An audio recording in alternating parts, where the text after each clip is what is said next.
semua muridku akan masuk surga, tidak masuk neraka, itu adalah tidak dibenarkan. Omongan semacam itu. Dan nggak mungkin seorang Syekh Abdul Qadir Jailani mengatakan semacam itu, melampaui daripada jidnya kakeknya baginda Nabi SAW. Ini banyak kesalahan daripada pengikut-pengikut yang kadang-kadang berlebihan dan sebagainya, merusak para imam. Ini harus waspada. Dalam dunia tasawuf ini banyak juga kejahatan tasawuf itu menisbatkan kalimat yang tidak pernah diucapkan oleh sang imam. Betul. Sehingga ini merusak sang imam. Nabi tidak bisa menjamin orang lain. Bagaimana dengan Syekh Abdul Qadir Al-Jailani? Nah, Assalamualaikum warahmatullahi wabarakatuh. Alhamdulillah kita bertemu lagi teman-teman di channel Nasrus Sunnah. Di video kali ini teman-teman saya akan hadirkan salah satu penjelasan dari Buya Yahya, dan semoga ini menjadi pencerahan bagi orang-orang yang selalu membuat cerita-cerita dusta kemudian dinisbatkan kepada Syekh Abdul Qadir Al-Jailani. Subhanallah teman-teman ya, bagaimana pertanggungjawaban orang-orang tersebut nanti ketika dipertemukan dengan Syekh Abdul Qadir Al-Jailani di akhirat ya. Banyak sekali cerita-cerita dusta yang sebenarnya tidak pernah diucapkan oleh Syekh Abdul Qadir Al-Jailani. Salah satunya adalah Syekh Abdul Qadir Al-Jailani katanya pernah menghidupkan 500 orang yang sudah meninggal dunia kemudian dibangkitkan dari kuburan. Bahkan kalau kalian sering menonton channel Bang Heri Pras, di situ ada diskusi Bang Heri Pras dengan beberapa teman-teman kita, teman-teman. Di situ saya kok merasa lucu ya, lihat pembelaan orang-orang yang membenarkan cerita-cerita terkait Syekh Abdul Qadir Al-Jailani yang demi Allah saya meyakini itu tidak mungkin pernah dikatakan atau tidak dialami oleh Syekh Abdul Qadir Al-Jailani. Bayangkan teman-teman ya, di situ disebutkan katanya di salah satu kitab, Syekh Abdul Qadir Al-Jailani mampu dan berani memerintahkan malaikat Malik, penjaga neraka jahanam, untuk memerintahkan ya dikeluarkan murid-murid Syekh Abdul Qadir Al-Jailani yang katanya fasik, tidak pernah melakukan sholat, ibadah apapun, kemudian dimasukkan ke dalam surga. Ini kan jelas penyimpangan teman-teman ya. Lalu dikatakan ini ada loh kitabnya. Subhanallah teman-teman ya. Mau kitab seperti apapun, setebal apapun, sebanyak apapun, mau kitab gundul, kitab gondrong, kalau bertentangan dengan Al-Quran dan Sunnah maka tidak bisa dibenarkan. Karena yang membuat kitab itu adalah manusia biasa yang bisa benar dan bisa juga salah. Dan ini terkait perkara gaib. Sekarang pertanyaan saya, itu kapan terjadi? Sudah terjadi atau belum terjadi? Yang jelas belum terjadi teman-teman, karena surga dan neraka belum ada isinya. Lalu kok tiba-tiba sudah ada ternukil katanya di salah satu kitab yang katanya diceritakan Syekh Abdul Qadir Al-Jailani memerintahkan malaikat penjaga neraka jahanam untuk dikeluarkan muridnya lalu dimasukkan ke dalam surga. Bahkan disebutkan teman-teman, para malaikat itu sangat taat kepada Allah Azza wa Jalla atas apapun yang telah diembankan berupa tugas-tugas kepada mereka. Dan ini juga bertentangan teman-teman dengan hadis Rasulullah sallallahu alaihi wasallam di mana Rasulullah bersabda, nanti di hari berbangkit aku yang akan pertama kali dikeluarkan dari kuburanku dan aku yang akan pertama kali mengetuk pintu surga. Lalu ini dikatakan ada cerita Syekh Abdul Qadir Al-Jailani katanya mampu mengeluarkan muridnya dari neraka jahanam, memerintahkan malaikat Malik kemudian dimasukkan ke dalam surga. La ilaha illallah teman-teman, ini luar biasa ya. Apakah ada jaminan Syekh Abdul Qadir Al-Jailani juga masuk surga? Kok bisa dia sendiri menjamin orang lain masuk surga? Nah teman-teman, di video kali ini juga terkait masalah itu. Ada juga cerita yang berkembang yang katanya Syekh Abdul Qadir Al-Jailani mampu menjamin seluruh murid-muridnya menjadi ahli surga. Subhanallah teman-teman. Kalau orang-orang yang otak-otaknya memang suka percaya dengan dongeng-dongeng halu, dongeng-dongeng khurafat, pasti ini membenarkan teman-teman ya. Kalau kita yang berpikir waras teman-teman, simple sekali cara membedah hal-hal seperti ini dan sangat mudah untuk mengetahui bahwa ini adalah sebuah kedustaan yang sengaja dinisbatkan kepada Syekh Abdul Qadir Al-Jailani. Bagaimana caranya teman-teman? Ya cukup kita membandingkan apakah Nabi Muhammad SAW mampu menjamin seluruh keluarganya menjadi ahli surga. Jawabannya tidak. Buktinya teman-teman, pamannya, kemudian orang-orang di sekitarnya, salah satunya Abu Thalib, kemudian Abu Lahab juga dijebloskan ke dalam neraka jahanam. Bahkan Rasulullah juga pernah berkata kepada keluarganya, bahkan kepada putri tercintanya yaitu Fatimah. Rasulullah mengatakan, wahai Fatimah, mintalah harta yang ada pada diriku, akan tetapi aku tidak bisa menolongmu di sisi Allah Azza wa Jalla. Baik teman-teman, kita lihat video dari Buya Yahya. Ini dia. Nabi tidak bisa menjamin orang lain. Bagaimana dengan Syekh Abdul Qadir Al-Jailani? Nah, pasti hal-hal yang semacam itu adalah kalimat-kalimat yang dinisbatkan kepada beliau. betul. Kalimat yang tidak sesuai, tidak benar dinisbatkan kepada seorang imam besar. Seperti Syekh Abdul Qadir Jailani. Atau dia memotong omongan Syekh Abdul Qadir Jailani tidak sempurna. Yang jelas kalau potongannya utuh seperti itu, bahasanya semua muridku akan masuk surga, tidak masuk neraka, itu adalah tidak dibenarkan. Omongan semacam itu. Dan nggak mungkin seorang Syekh Abdul Qadir Jailani mengatakan semacam itu, melampaui daripada jidnya kakeknya baginda Nabi SAW.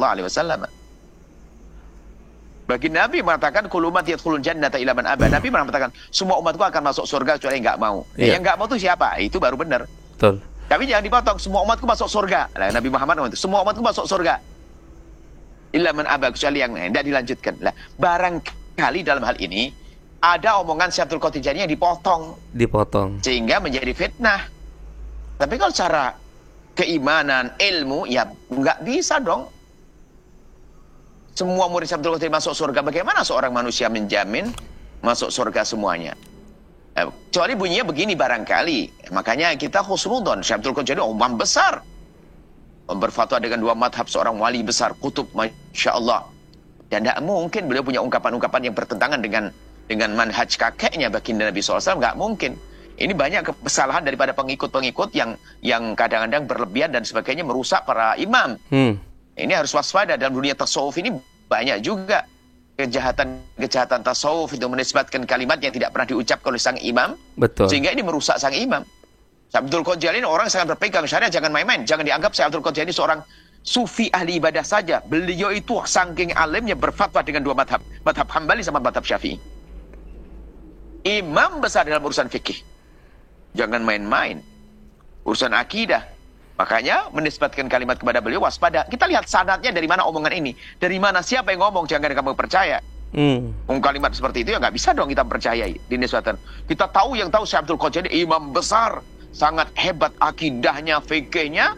Nggak mungkin mengucapkan kalimat-kalimat semacam itu. Kalau ternyata dinukil sebagian orang, kita tanya dari mana sumbernya, penukilannya. Setelah terbukti penukilannya, mungkin ada kalimat yang dipotong. Dan sebagainya. Yang jelas kalau utuh semacam itu nggak. Anda sudah benar dengan keyakinan Anda. Anda sudah benar dengan keyakinan Anda. Bahwasanya nggak mungkin kalimat semacam itu diucapkan oleh Syekh Abdul Qadir Al-Jilani menjamin murid yang langsung masuk surga semuanya. Nggak ada semacam itu. Bahkan semua para kekasih Allah, bahkan Nabi sendiri adalah mengatakan kepada umatnya, kepada keluarga beliau adalah urusanmu dengan Allah. Iya, betul. Beliau hanya memberikan petunjuk, memberikan jalan. Seperti itu. Ya, jadi waspada, banyak ungkapan-ungkapan yang dinisbatkan kepada ahli tasawuf itu melemahkan orang untuk dalam beribadah dan beriman, merusak iman. Seperti Anda sendiri akan tergoda, maka Anda harus tergoda setelah ini. Tidak. Syekh Abdul Qadir Jailani tidak mungkin mengatakan yang demikian itu. Kalaupun ada omongan semacam itu, mungkin ada tambahannya atau sebelumnya yang dibuang. Atau sanadnya nggak benar, tidak pernah diucapkan oleh beliau. Ya, ini. Jadi pertama, tidak pernah diucapkan oleh beliau. Itu keyakinan kami. Tidak pernah diucapkan.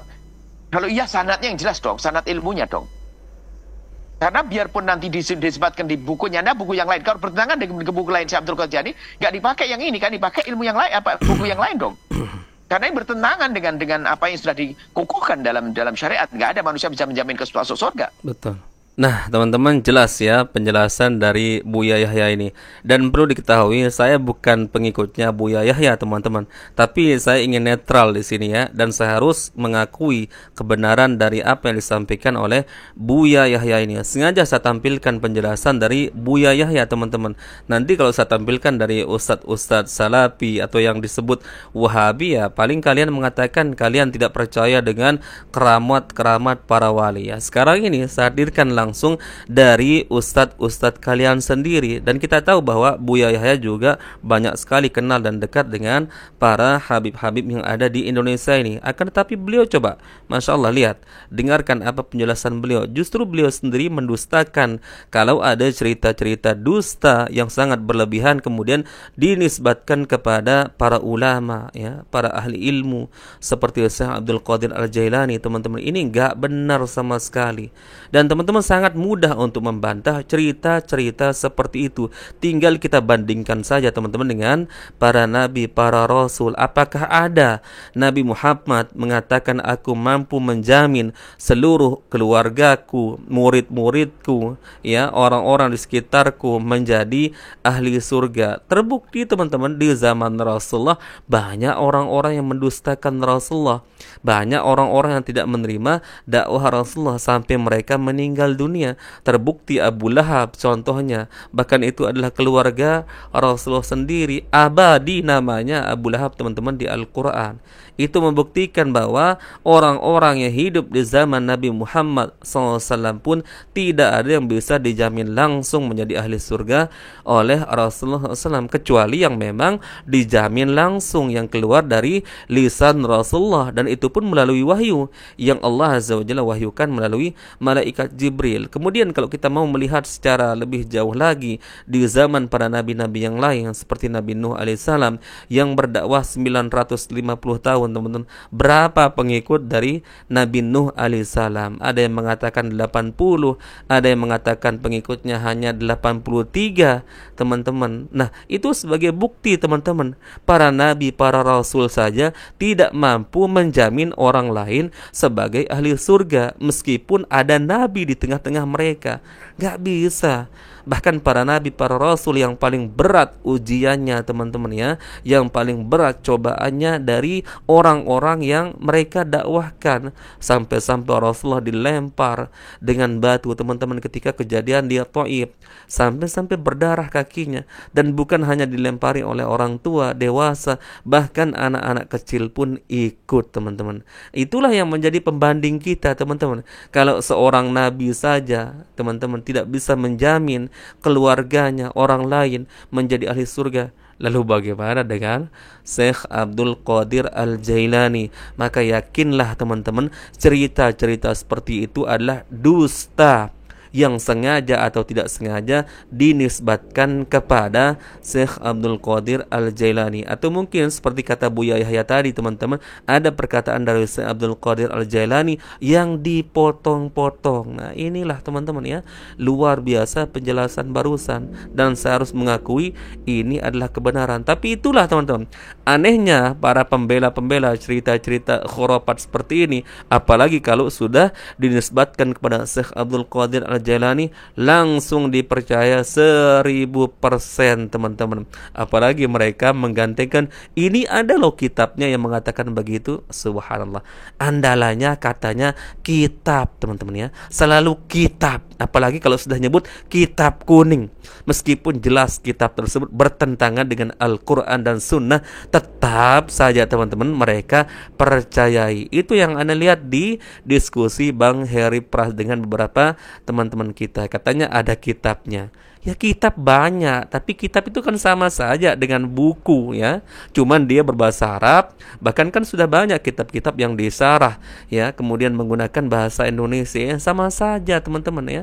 Mau kitab gundul, mau kitab gondrong, mau kitab kribo, mau kitab keriting teman-teman, kalau isinya bertentangan dengan Al-Quran, ya nggak bisa dibenarkan. Meskipun ada di situ perkataan seorang ulama terkenal sekalipun, tetap perkataan ulama itu harus ditimbang dengan Al-Quran dan hadis sahih dari Rasulullah SAW. Makanya para imam mazhab juga telah berpesan teman-teman, ya. Salah satunya Imam Malik rahimahullahu ta'ala pernah berkata, setiap perkataan kami boleh untuk diterima dan boleh juga untuk ditolak, kecuali pemilik kuburan ini, kata Imam Malik sambil menunjuk kepada kuburan Rasulullah SAW. Artinya Imam Malik mengajarkan kepada kita teman-teman bahwa perkataan mereka sekelas ulama tidak selamanya bisa diambil atau diakui sebagai kebenaran, tetap harus ditimbang dengan hadis yang sahih. ya. Tidak selamanya perkataan ulama itu benar, teman-teman ya. Karena ulama itu juga manusia biasa, tidak ada yang maksum. Makanya Imam Syafi'i rahimahullah taala, teman-teman, mengatakan juga, idza shahhal hadits fahuwa mazhabi. Apabila hadis itu sahih, itu yang menjadi mazhabku. Artinya teman-teman, Imam Syafi'i juga berpegang dengan hadis sahih dari Rasulullah SAW. Ya, ini isyarat bagi kita. Kalau ada perkataan para ulama yang bertentangan dengan hadis Nabi, bertentangan dengan Al-Quran, jangan kita ambil. Kemudian Imam Ahmad bin Hanbal juga dinukilkan, teman-teman, perkataannya yang semisal dengan ini, yaitu Imam Ahmad mengatakan, jika kamu menjumpai perkataanku yang bertentangan dengan Al-Quran dan Sunnah, maka buang perkataanku di tembok. Bahkan ada riwayat yang lain kalau tidak salah mengatakan, buang perkataanku di tong sampah. Lah ini hanya cukup bermodalkan katanya ada loh kitabnya ini. Lah nggak selamanya, meskipun ada kitab, teman-teman, nggak selamanya itu kitab benar ya. Kitab itu juga akan ditulis oleh manusia biasa, yang bisa salah bisa benar. Apalagi ini masalah perkara gaib, teman-teman. Bagaimana ceritanya Syekh Abdul Qadir Al-Jailani bisa memerintahkan malaikat Malik mengeluarkan muridnya kemudian dimasukkan ke dalam surga? Memangnya Syekh Abdul Qadir Al-Jailani punya hak terhadap surga? Kok bisa dia menjamin atau memasukkan muridnya ke dalam surga, teman-teman? Sedangkan beliau sendiri tidak ada jaminan surga. Yang ada jaminan adalah siapa yang dijamin oleh Rasulullah SAW. Nah, ini aneh, teman-teman ya. Ini aneh sekali para pembela-pembela cerita-cerita khurafat seperti ini. Makanya saya ketawa sebenarnya, teman-teman, lihat diskusi itu di channelnya Bang Heri Pras. Luar biasa, ini kerancuan cara mereka membela, teman-teman. Kemudian mengatasnamakan keramat. Keramat kok sampai ke alam barzah. Keramat kok sampai ke neraka. Ya Allahu Akbar. Karamah itu ya ada di dunia semasa wali itu, habib itu, ulama itu masih hidup. Kok ini malah keramatnya bisa sampai menembus alam yang lain, menembus ke neraka. Dan kapan itu terjadi? Ya, kapan itu terjadi? Ke neraka belum ada isinya, surga juga belum ada isinya. Kok sudah ada ternukil cerita tentang Syekh Abdul Qadir Al-Jailani nanti yang akan mengeluarkan muridnya dari neraka jahanam, kemudian memasukkan ke dalam surga. Ini cerita tong kosong. Ini namanya cerita sampah, teman-teman ya. Hati-hati kalian berdusta atas nama Syekh Abdul Qadir Al-Jailani. Barakallahu fikum. Teman-teman, semoga ini bermanfaat sebagai sharing-sharing bagi kita. Semoga teman-teman, saya berharap ya, penonton-penonton saya ini gunakan akal sehatnya. Jangan mau dibodoh-bodohi dengan cerita-cerita seperti itu. Meskipun mereka mengatakan ini ada kitabnya, ini ada kok dalilnya dari para ulama, perkataan para ulama. Teman-teman ya, ulama itu tidak maksum. Mereka bisa benar dan bisa salah, dan ini sangat gampang untuk kita bantah, teman-teman. Kalau ada yang mengatakan Syekh Abdul Qadir Al-Jailani mampu menjamin muridnya semuanya masuk dalam surga, silahkan kalian bandingkan. Padahal Rasulullah tidak pernah bisa atau mengatakan berani menjamin seluruh keluarganya atau murid-muridnya, pengikutnya menjadi ahli surga. Terbukti di zaman Rasulullah SAW ada yang diponis sebagai ahli neraka, ada juga yang diponis sebagai ahli surga. Itu seorang nabi, apalagi sekelas Syekh Abdul Qadir Al-Jailani. Barakallahu fikum. Kita bertemu lagi di video berikutnya. Assalamualaikum warahmatullahi wabarakatuh. Salam akal sehat.